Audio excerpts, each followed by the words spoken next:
Hello students. तो देखिए, last lecture तक हमने अपने चैप्टर मोल कॉन्सेप्ट में अब तक पढ़ लिया है। हमने atomic mass, molecular mass, molar mass, ठीक है, मोल्स कैसे फाइंड आउट करते हैं, उनके तीनों जो फॉर्मूलाज हैं उनके बारे में हमने बात कर ली है। ठीक है, इसके अलावा हमने और भी कुछ बातें की है, जैसे हम कैसे प्रोटॉन, इलेक्ट्रॉन और न्यूट्रॉन्स को कैलकुलेट करते हैं। ठीक है, छोटी छोटी चीजें पर बेसिक्स हैं, ये आपको पता होना चाहिए। ठीक है, चलिए आज हम कुछ और टर्म्स के बारे में बात करते हैं। तो पहले हम बात करते हैं चार्ज के ऊपर। ठीक है, कि किसी भी स्पीसीज के ऊपर या किसी भी एलिमेंट के ऊपर आप चार्ज कैसे फाइंड आउट करते हैं। Calculation of charge.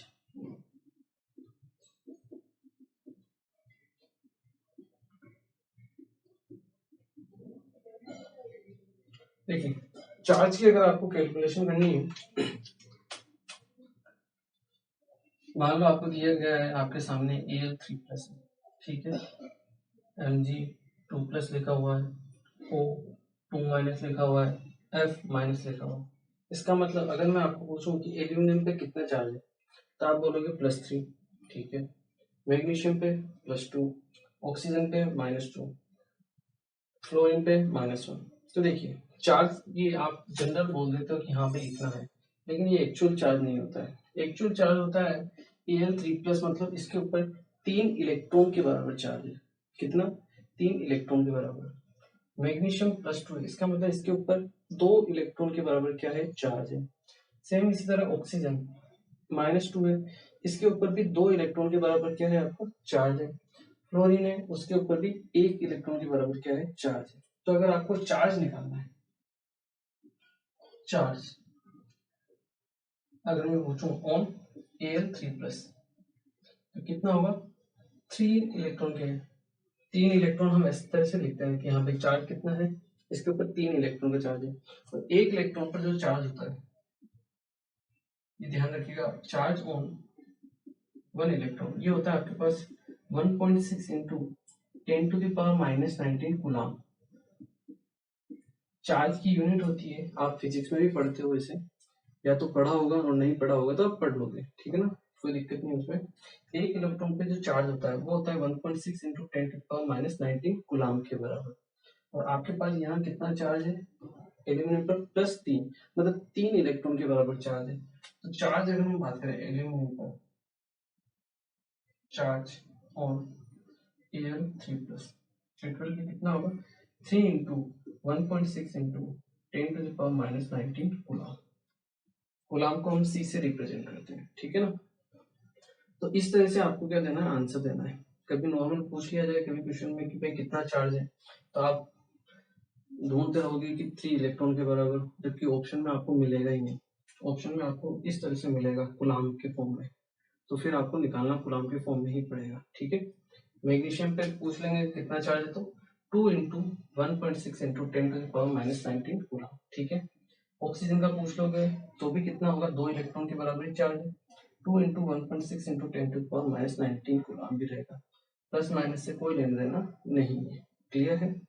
चलिए, क्योंकि क्या है, इलेक्ट्रॉन का एक्सचेंज है ये, इसने +3 कैसे है? 3 इलेक्ट्रॉन लूज किए होंगे एल्यूमिनियम में। एल्यूमिनियम ने क्या किया होगा? 3 इलेक्ट्रॉन लूज किए होंगे, तभी इसके ऊपर क्या है? 3 इलेक्ट्रॉन के बराबर चार्ज आया। सेम इसी तरह ऑक्सीजन ने क्या किया होगा? 2 इलेक्ट्रॉन गेन किए होंगे, तभी उसके ऊपर O2- आएगा, ठीक है। तो चार्ज तो कितना है? उतना ही रहेगा, तो भाई 2 इंटू 1.6 इंटू 10⁻⁻19 कूलम। अब ये उसने एक्सेप्ट किया और इसमें उसने क्या किया? लूज किया, ठीक है ना। बस यही कहानी है और कुछ भी नहीं है। क्लियर है? आई होप क्लियर होगा आपको। तो इस पे बेस्ड अगर मैं आपको क्वेश्चन करूँ, और क्वेश्चन देता हूँ आपको, calculate the charge on PO4 3- ion, ठीक है, 9.5 ग्राम ले लिया, 9.5 ग्राम PO4 3- आयन, ठीक है। आपको इसके ऊपर कितना चार्ज है वो आपको क्या करना है? बताना है, ठीक है। आप वीडियो को पॉज करके एक बार ट्राई करके देखिए, फिर मैं आपको बताता हूँ। चलिए, तो देखिए, सबसे पहले तो हम देखते थे हमारे पास आयन कितने PO4 3 माइनस। तो देखिए आयंस के हम क्या करते हैं, इसके मोल्स निकालते हैं। मोल इक्वल टू क्या होगा, mass that is 9.5 divided by molar mass. PO4 16 into 4 64 64 plus 31 कितना होता है 95। मतलब आपके पास 0.1 मोल है PO4 3 माइनस के है, ठीक है। और एक मोल में कितने आयन होते हैं Na। तो आपके पास टोटल आयन कितने होंगे, टोटल PO4 3 माइनस आयन कितने होंगे आपके पास 0.1 इंटू Na, ठीक है। अब एक PO4 3 माइनस पे चार्ज कितना है 3 यूनिट के बराबर, 3 इलेक्ट्रॉन के बराबर। तो इतने नंबर्स के पास आपका जो टोटल चार्ज होगा वो हो जाएगा, टोटल चार्ज कितना होगा 0.1 into Na into 3e 3e 3 electron के बराबर, क्योंकि एक पे 3 इलेक्ट्रॉन के बराबर चार्ज है। इतने आपके पास क्या है PO4 3 माइनस है आयन है, तो इतने आयन एक के ऊपर इतना, उसको इतने आयन से मल्टीप्लाई कर दिया, ये हो गया आपके पास कूलम्ब में। और सोल्व करना है तो 0.1 into 6.023 into 10 to the power 23 into 3 into 1.6 into 10 to the power minus 19 coulomb. ये आपके पास क्या आ जाएगा, कंप्लीट चार्ज आ जाएगा, ठीक है। इस तरह से हमें क्या करना है, क्वेश्चंस को सॉल्व करना है, ठीक है। क्लियर है। तो ये चीज ध्यान रखना है आपको कि ऐसा नहीं 3e 4e 5e ये चार्ज नहीं होता है। चार्ज की अगर एक्चुअल वैल्यू कूलम्ब में पूछी गई है तो आपको कूलम्ब में उसका आंसर देना पड़ेगा। ये चीज आपको ध्यान रखनी है। Charge on 1 electron 1.6 into 10 to the power minus 19 coulomb, ठीक है। आप फिजिक्स में भी पढ़ोगे, कोई दिक्कत वाली बात नहीं है, ध्यान रख लेना, ठीक है ना। अपना केमिस्ट्री में इतना इसका यूज आता नहीं है, ठीक है, कहीं कहीं काम में आ जाती है, देख लेंगे हम। चलिए इसे एक बार आप नोट कीजिए, फिर अपना नेक्स्ट टॉपिक पढ़ते हैं। चलिए नेक्स्ट हम बात करते हैं एक और अपना टॉपिक।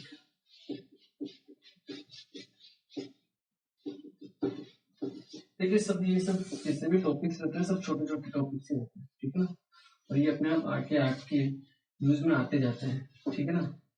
तो कोई टेंशन वाली बात नहीं है कि अभी नहीं आ रहा बाद में आएगा, ठीक है। अपने आप समझ में आ जाएगा, मूव ऑन होते रहो, आगे बढ़ते रहो, अपने आप पीछे वाली चीजें कवर हो जाएगी, ठीक है ना। नेक्स्ट हम बात करते हैं आपकी एवरेज एटॉमिक मास के बारे में।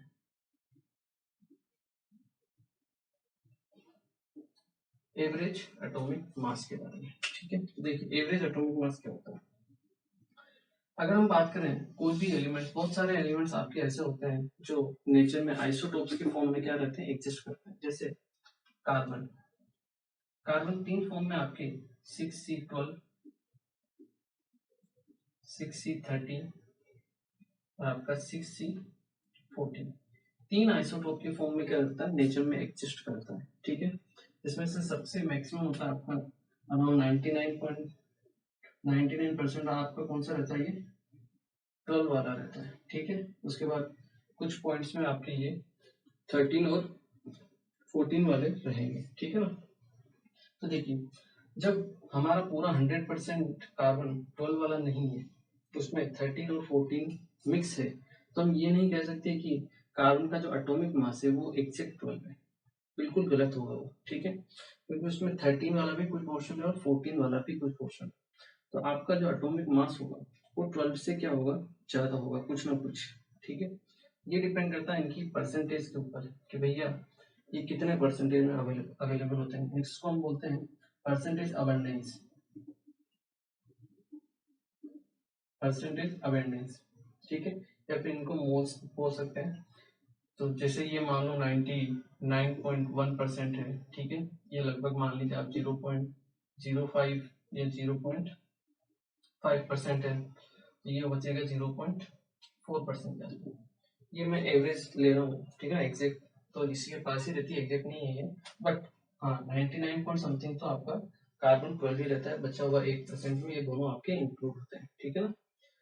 तो देखिए इसको हम बोलते हैं परसेंटेज अबंडेंस की, भैया ये 99% है, ये 0.5% है, ये 0.4%, इसको हम क्या बोलते हैं परसेंटेज अबंडेंस। इसके ऊपर डिपेंड करता है कि हाँ आपका एटॉमिक मास कितना होगा। ठीक है, अब जैसे 12 एटॉमिक मास है, उसका परसेंटेज कितना है, 99% है। इसका मतलब इसका कार्बन का अगर हम मास निकालेंगे एवरेज, तो वो 9 आपके 12 के क्या आएगा, ज्यादा नजदीक आएगा। ठीक है, 12 पॉइंट हो सकता है 1 आ जाए, 12.2 आ जाए, इस तरह से 12.02, 12.03 इस तरीके से, मतलब 12 के पास रहेगा, क्योंकि मेजर पोर्शन आपका कौन ले रहा है, आपके एटॉमिक नंबर 12, एटॉमिक मास 12 वाला ले रहा है कार्बन। ठीक है, 99% है।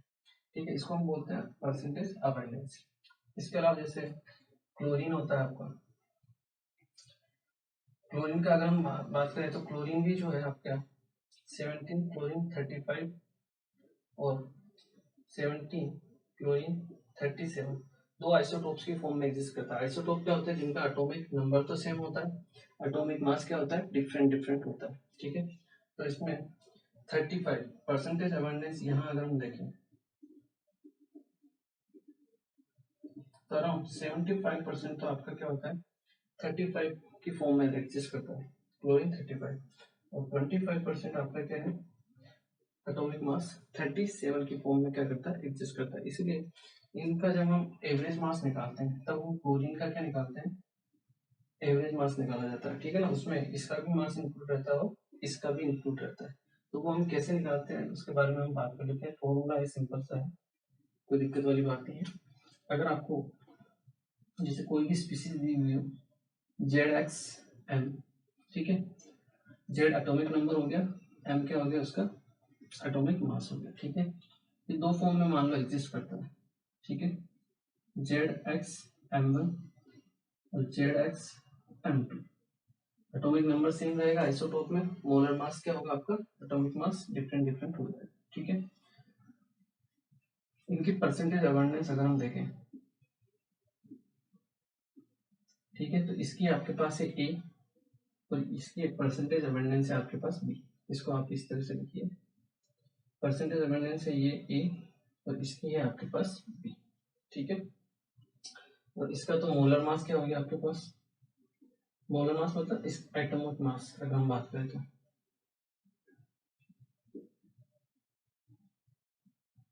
M1 और इसका क्या हो जाएगा आपका M2 हो जाएगा। ठीक है, इसको परसेंटेज अबंडेंस को कभी कभी मोल भी लिख देते हैं, कोई दिक्कत वाली बात नहीं है, सेम ही है। ठीक है ना, तो हम अगर हमें ये निकालना है, क्या निकालना है, average atomic mass, average atomic mass A क्या है ये आपका एवरेज एटॉमिक मास। तो हम कैसे निकालते हैं, एम एवरेज M1 इंटू उसका परसेंटेज जो भी है, M1 molar mass into A plus इसका मोलर मास सेकंड वाले का इंटू उसका परसेंटेज जो भी है, M2 into B divide by total abundance कितनी है, ए प्लस बी। ये होता है आपके पास एम एवरेज का फॉर्मूला। ठीक है, सिंपल है, देखिए अभी इस एग्जांपल से आपको समझ में आ जाएगा मैं क्या कहना चाह रहा हूँ। जैसे हमें क्लोरीन के लिए एवरेज एटॉमिक मास निकालना है, ठीक है, एम एवरेज, इसका मोलर मास फर्स्ट वाले का कितना है 35 और उसका परसेंटेज कितना है 75, तो 35 इंटू 75 प्लस इसका मोलर मास जो कितना है 37 इंटू इसका percentage 37 into 25 divide by total abundance कितनी है 75 प्लस 25 दैट इज 100। ठीक है, परसेंटेज के चक्कर में मत पड़ जाना कि 75 डिवाइड बाय 100, 25 डिवाइड बाय 100 वो यहाँ आ चुका है। ठीक है ना ऑलरेडी। चलिए अब इसको आप सोल्व कीजिए, तो जब आप इसको सोल्व करोगे तो आपके पास एम एवरेज की जो वैल्यू आएगी वो आएगी आपके पास 35.5। इसलिए आपको पता होगा कि क्लोरीन का जो एटॉमिक नंबर होता है, एटॉमिक मास होता है, वो हम कितना लेते हैं 35.5, और ये क्या होता है इसका एवरेज एटॉमिक मास होता है। ठीक है, जैसे ऑक्सीजन के लिए एटॉमिक मास कितना हम लेते हैं 8, ठीक है, सॉरी 16 लेते हैं, हाइड्रोजन के लिए कितना लेते हैं 1 लेते हैं, हीलियम के लिए 4 लेते हैं, नाइट्रोजन के लिए 14 लेते हैं। सेम उसी तरीके से क्लोरीन के लिए हम जो एटॉमिक मास लेते हैं वो कितना लेते हैं आपका 35.5 लेते हैं। वो क्या होता है एवरेज एटॉमिक मास होता है इस मिक्सचर का, क्योंकि मिक्सचर हम इसको कह सकते हैं क्योंकि इसमें 35 और 37 दो तरह के कंपाउंड हैं, ठीक है। तो इस मिक्सचर का जो एवरेज एटॉमिक मास है वो हमने लिया है। अब आप देख सकते हो इसमें कि ये जो वैल्यू है 35.5 35 के ज्यादा क्लोज है और आपको होना भी चाहिए, क्यों? क्योंकि 35 का परसेंटेज भी कितना है ज्यादा है। तो जो वैल्यू ज्यादा परसेंटेज में रहेगी आपका जो एवरेज है वो उसके ज्यादा नजदीक आता जाएगा, ठीक है ना। सिंपल है, इसका मास इंटू इसका परसेंटेज, इसका मास इंटू इसका percentage divide by total percent. Okay, same इसी तरह से आपको क्या निकालना है एटॉमिक एवरेज एटॉमिक मास निकालना है, क्लियर है। चलिए इसे एक बार आप नोट कीजिए। चलिए एक क्वेश्चन करते हैं ताकि आपको क्या है थोड़ी सी इसकी प्रैक्टिस हो कैसे हमें क्वेश्चन को सोल्व करना है। इसमें कोई बड़े भारी क्वेश्चन बनते नहीं है, छोटे मोटे क्वेश्चन ही बनते हैं आपके, ठीक है ना। क्वेश्चन अभी आप देखोगे तो आप पहचान जाओगे। देखिए तो क्वेश्चन क्या कर रहा है, क्वेश्चन है boron exist in nature in form of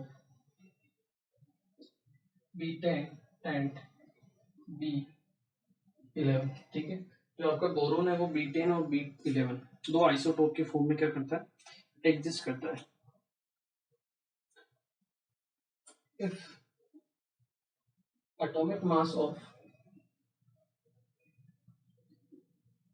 boron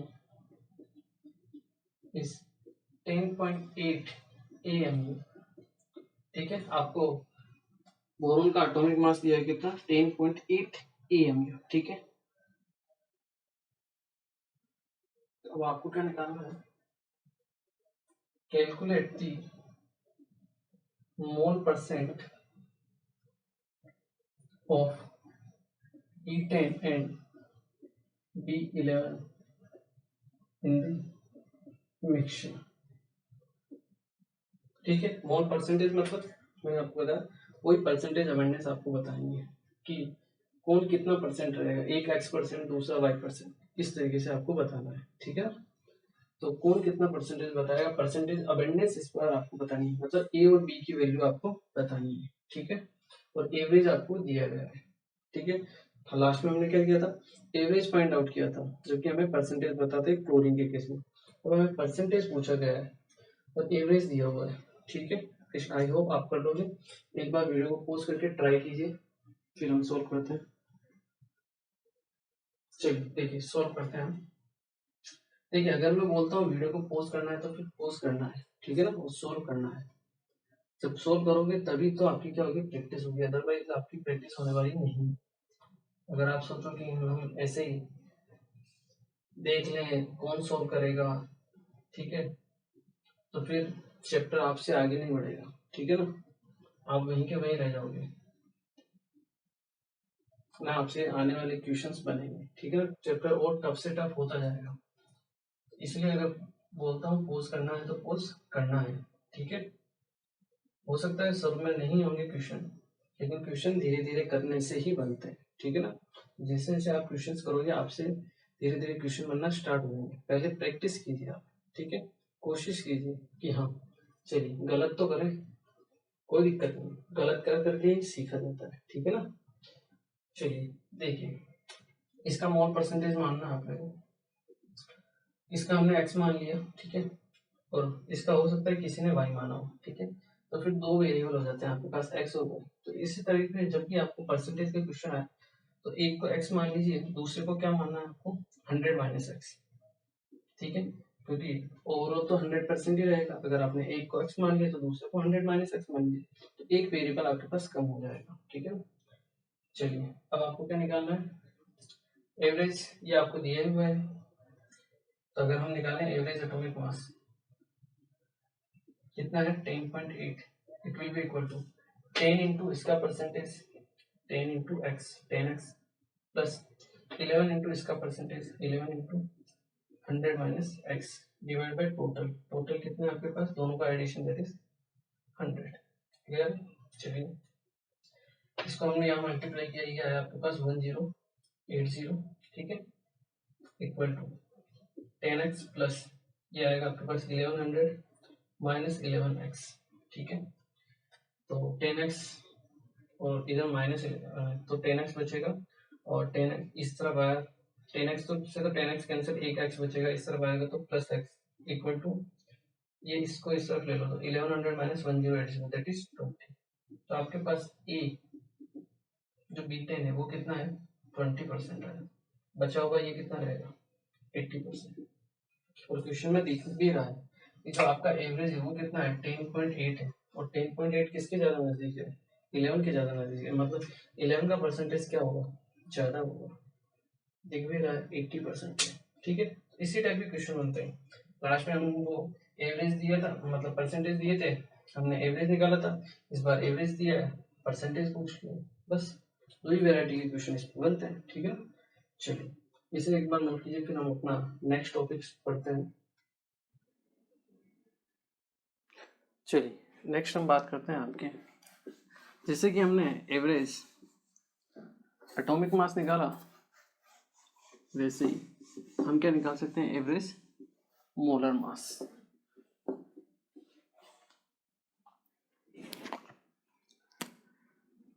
average molar mass of A gaseous mixture, किसी गैसियस मिक्सचर का एवरेज मोलर मास आपको निकालना है, ठीक है ना। जो तरीका हमने एटॉमिक मास के लिए निकाला है, लगाया, वही सेम तरीका आपको क्या निकालना है गैसियस मिक्सचर के लिए निकालना है, ठीक है ना। जैसे आपको दिया गया एयर, एयर क्या होती है, एयर मैंने आपको बताया था और शायद आपको भी पता होगा कि air is a homogeneous mixture.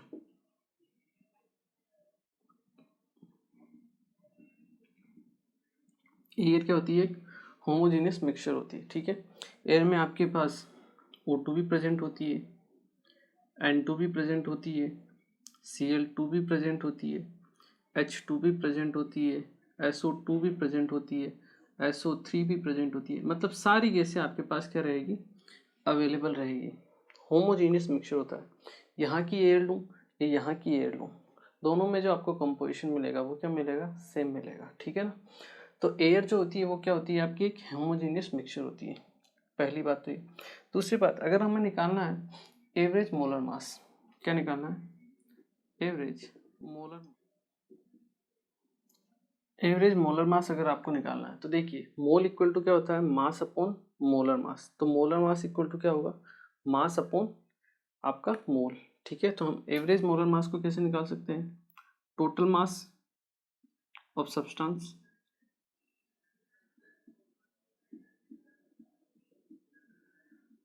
Upon total moles of substance. Mole equal to क्या होता है देखिए मास अपॉन मोलर मास, ठीक है। तो अगर आपको मास निकालना है, क्या निकालना है सॉरी मोलर मास आपको निकालना है, तो क्या होगा molar mass equal to given mass, जो भी मास दिया है सब्सटेंस का, डिवाइड बाय आप उसको किससे डिवाइड कर दो उसके टोटल मोल से, ठीक है। तो इस तरीके से हम क्या निकाल सकते हैं average molar mass find out कर सकते हैं, ठीक है ना। देखिए जैसे मान लो ये आपके पास गैस ए है, ठीक है, ये है आपके पास गैस बी, ठीक है। इसका मास आपको दिया गया है m1, इसका मास दिया है m2, ठीक है।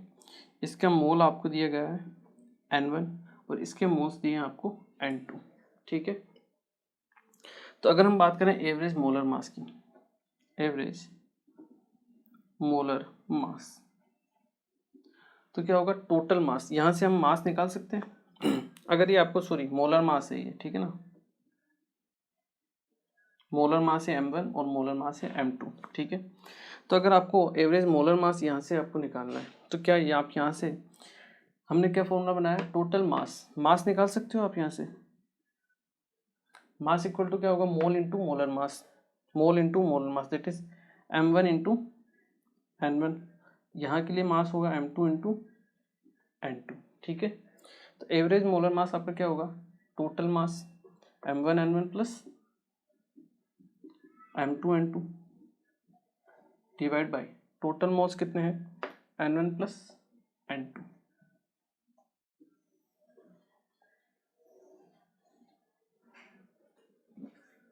ठीक है, इस तरीके से हम क्या निकाल सकते हैं, आपका average molar mass find out कर सकते हैं। क्लियर है, इजी है ये, टफ नहीं है,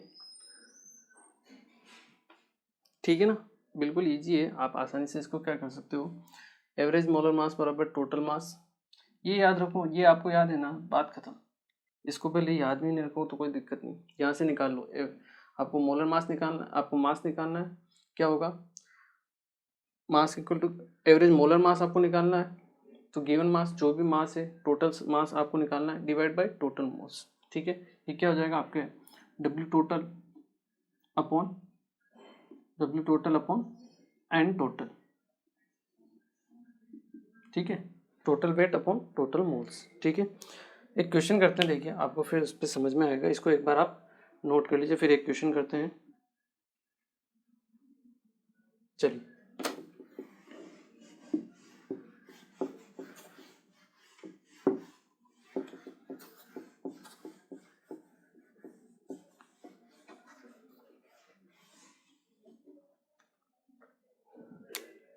क्वेश्चन कह रहा है calculate average molar mass of a mixture containing SO2 and O2 in 2:1 mole ratio.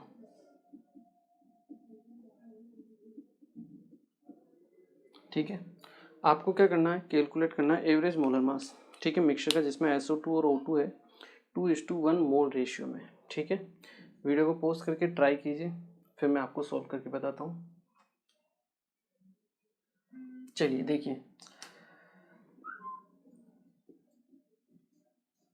Average molar मास,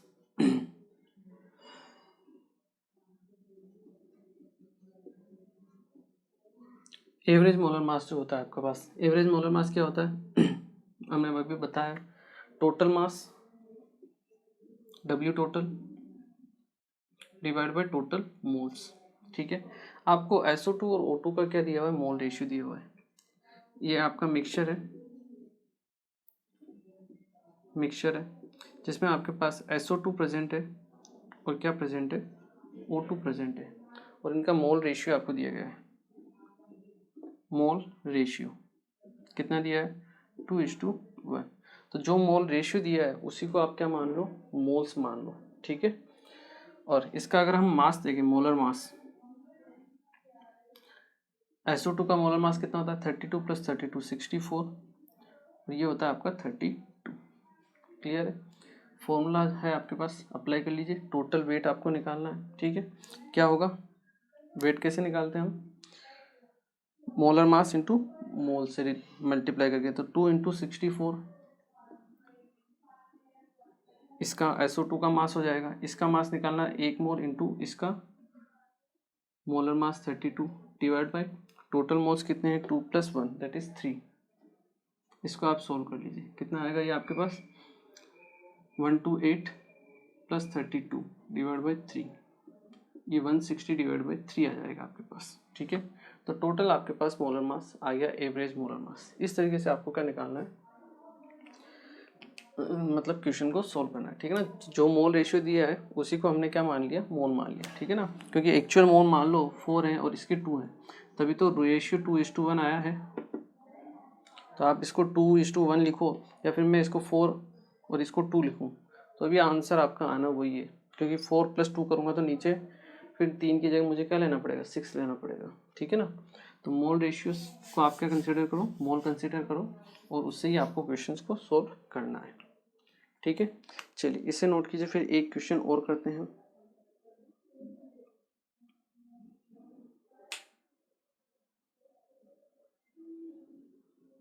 चलिए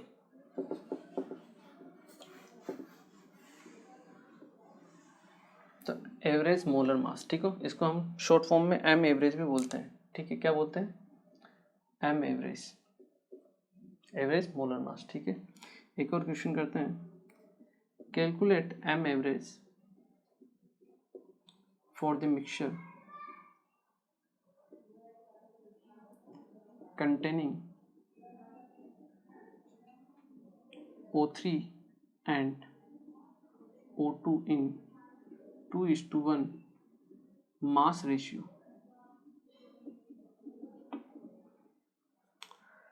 आपको एम एवरेज ही कैलकुलेट करना है, लेकिन इस बार आपको मोल रेशियो नहीं दिया है, क्या दिया है, मास का रेशियो दिया है, ठीक है, निकाल लोगे, मोलर मास नहीं है, नॉर्मल मास वेट वो है ये, ठीक है। एक बार ट्राई करो फिर मैं आपको बताता हूँ। चलिए देखिए सॉल्व करते हैं। देखिए ये आपके पास मिक्सचर है, ठीक है, एम एवरेज इसका मोलर मास हो गया। इस मिक्सचर में आपके पास क्या प्रेजेंट है, O3 और साथ में क्या प्रेजेंट है, O2।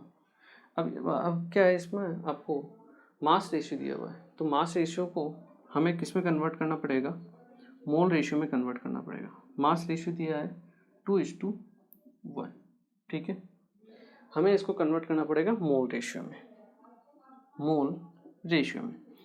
अब मास को मोल में कैसे कन्वर्ट करते हैं हम, मास अपॉन मोलर मास। तो आप क्या करो, ये मास है, इसको डिवाइड कर दो इसके मोलर मास से, मतलब 2/O3, इसका मोलर मास कितना हो गया 48:1 डिवाइड बाई इसका मोलर मास 32।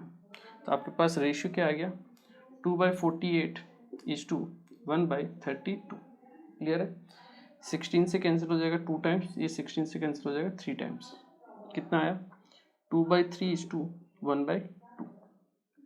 3 और 2 का एलसीएम कितना होता है 6, तो ये आपके पास रेशियो आ जाएगा 4:3।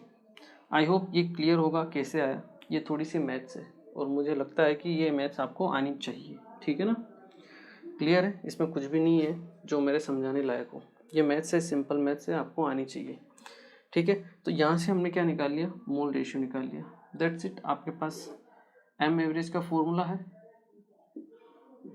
ठीक है, कैसे निकालते हैं हम एम एवरेज, टोटल मास कैसे निकालते हैं,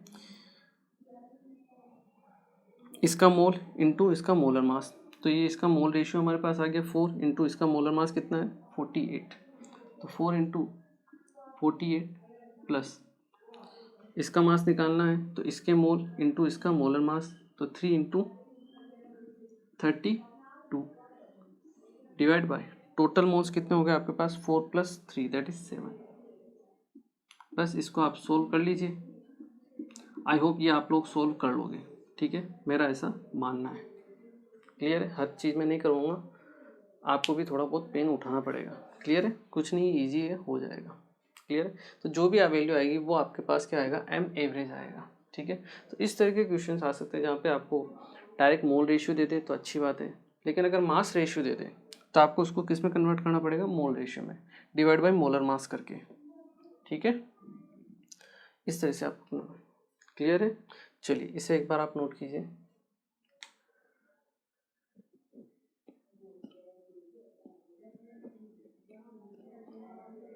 ओके, तो देखिए आज के लेक्चर में हमने बेसिकली बात की एक तो परसेंटेज के बारे में कि कैसे हम, सबसे पहले तो हमने चार्ज के बारे में बात की कि कैसे हम चार्ज को डिफाइन करते हैं किसी भी स्पीसीज़ के ऊपर, ठीक है।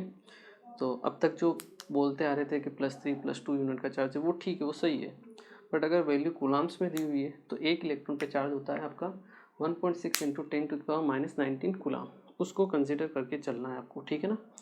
दूसरी बात, उसके बाद हमने बात की एवरेज एटॉमिक मास के बारे में बात की, ठीक है। बहुत से आपके एलिमेंट्स होते हैं जो जिनका अबंडेंस होता है, जो अलग अलग फॉर्म में एग्जिस्ट करते हैं, जिनका एटॉमिक मास डिफरेंट होता है, जैसे क्लोरीन है, कार्बन है, नाइट्रोजन होता है, ठीक है ना। तो इनका आइसोटोप्स की फॉर्म में एग्जिस्ट करते हैं, तो इनका हम एवरेज एटॉमिक मास कंसिडर करते हैं, ठीक है ना।